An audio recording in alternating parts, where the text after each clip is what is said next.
My name is Nguyễn, Ngọc, thơ. Tegan is the name I felt I had to pick for myself when I came to Canada because it was, quote-unquote, easier to pronounce. I was in a housing crisis, doing my placement and working as an early childhood assistant when COVID hit. I remember feeling the ground beneath me shaking as I was reading about the whole country closing down, including my housing, my studies, career, immigration, and income. The borders are closed. There's no way home. A random person on the street spit at me and told me to go back to my country.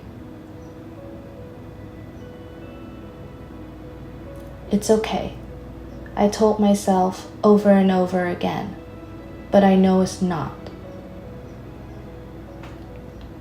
Childcare is open, I read on the news.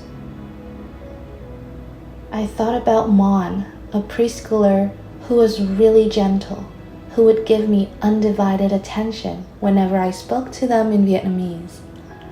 I thought about their ba, or grandmother, who loved to hear about Mon's day in a language that she could fully understand. I thought about all the kids that I didn't get a chance to say goodbye.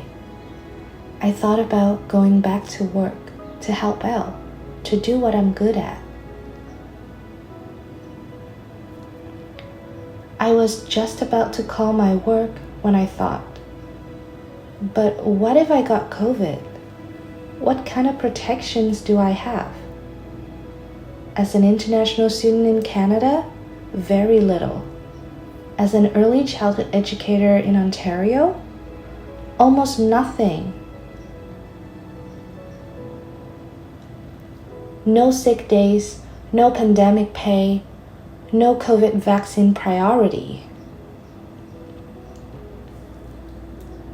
I reached out to my college for support, and I was told about a superficial care package that I would need to pick up for myself, and a bursary which I would need to fill out a long, complicated form about how much I spend, how much I made, and essentially how much I could justify that I was actually struggling.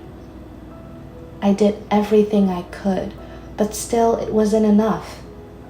I couldn't work because I felt unsafe, unprotected, unsupported, forgotten. I had so much to offer Mon, for the kids, for their families, for other educators, and not being there, I felt like a fraud. I filled out the bursary form in tears.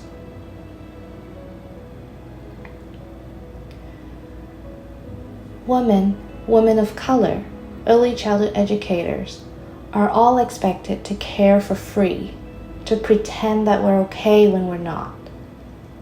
And I internalized all that.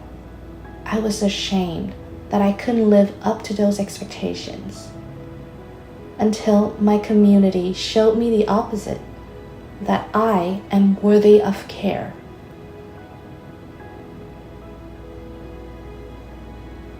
It was my community who listened to me, offered me food and shelter, and more importantly, gave me a space where educators of color like me feel like our voice is heard and our experience powerful.